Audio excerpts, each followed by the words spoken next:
Welcome to Midnight Murmurs. Before watching, don't forget to like and subscribe this channel. We trust surveillance footage to be an objective eye, a cold, hard witness to the facts. It's supposed to offer clarity, the irrefutable proof of what happened, where and when. But what happens when that witness starts to lie? Or even worse, what if it's telling you the absolute undeniable truth about something that simply shouldn't be possible? This is a story about a piece of footage recovered from a network that was monitoring a long-abandoned wing of an industrial complex. This was a place that should have been completely, utterly devoid of life. It was a ghost of a building,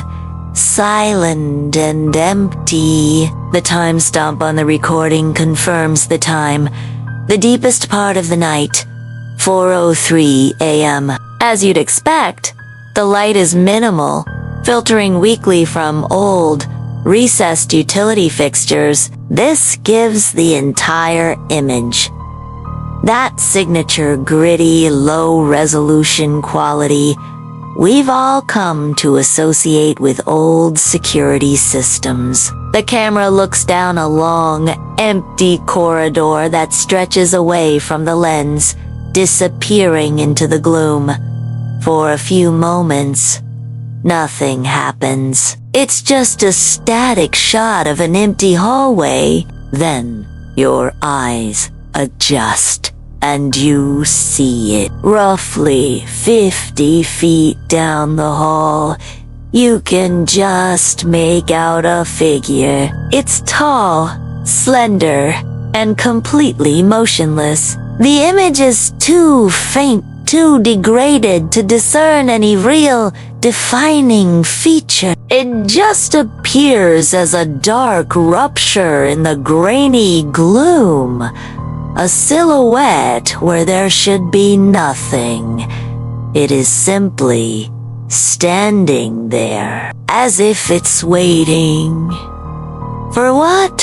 You have no idea. Everything remains perfectly still for approximately 10 seconds. You can almost hear the low hum of the camera, the quiet click of the digital counter ticking upwards. The shadows cling to the corners of the corridor like they're alive. And then it happens. It's a subtle flicker, a minor digital stutter.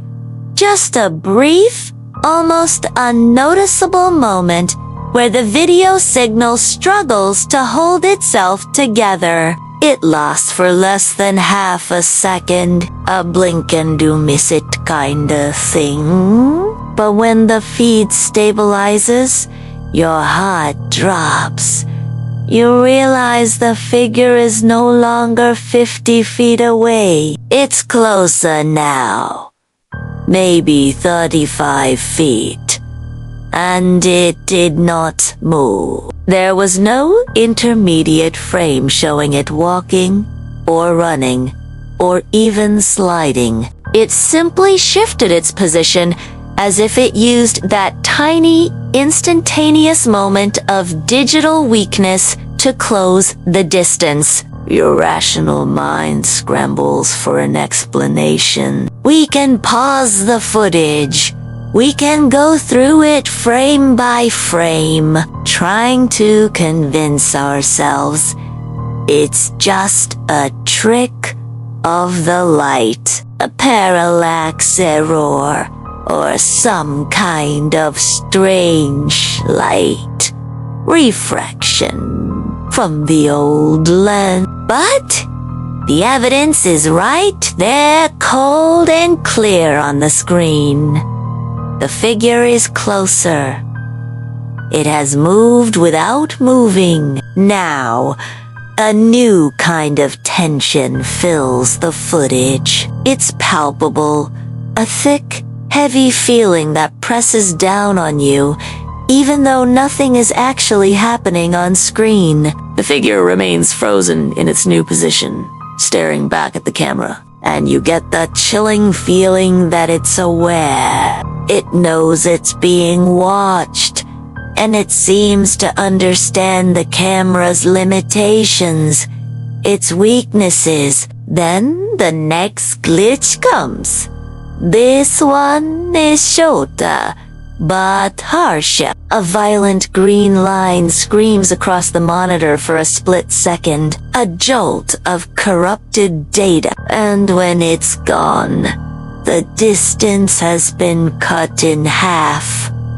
Again, the figure is now only about 15 or 20 feet from the lens. Its presence is no longer just a faint shape in the distance. It feels like it's consuming the very air in that corridor. It's impossible to mistake it now for a trick of the light. It's too close, too defined. This isn't an accident. It is actively using the system's failures like a doorway, stepping through the cracks in reality that the technology creates. You can see the camera itself begin to struggle to maintain focus. The low light in the hallway seems to dim even further, as if this entity, this thing, is drawing the ambient energy from its feeding on the electricity that powers the lights and the camera. The glitches become more frequent now, a rapid succession of visual noise. The image stutters, it flickers, it drops frames. It's like the camera is having a seizure, trying and failing to document what's happening. And with every single digital hiccup, every frame drop, every burst of static, the figure advances instantly. 10 feet, 5 feet, 2 feet. This isn't movement as we understand it.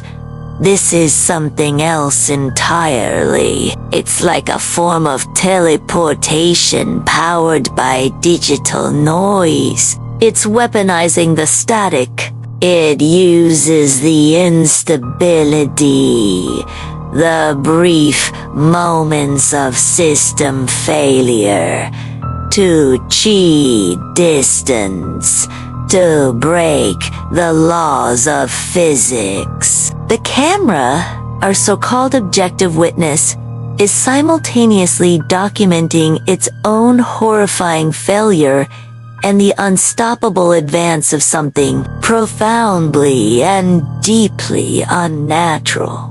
Finally, the signal fails catastrophically. The screen erupts in a chaotic, screaming wash of static and color inversion. The figure is not just close now. It is pressed right up against the lens for a fraction of a second before the image completely dies. You can see the terrifying details, the unnatural, impossible angles of its body. The way the low light seems to bend around its face, refusing to touch it, leaving it in an absolute, featureless darkness. You can feel the sheer malice contained within that final, distorted image. The system gives one final, desperate struggle. A prolonged, agonizing screech of digital interference fills the audio, dissolving into a deep, resonating hum. And then, absolute blackness. Silence. Nothing survived that connection. The camera died, taking the horrifying final image with it into oblivion. All that remains is the recording of its death and the chilling question that echoes in the silence that follows. When the lens finally went blind, what did the darkness take with it? Thank you for joining me on this descent into the uncanny. If you find these explorations into the unknown as fascinating as I do, make sure to hit that like button, subscribe to the channel, and ring the notification bell so you don't miss what comes next. Stay safe out there, and always question what you see.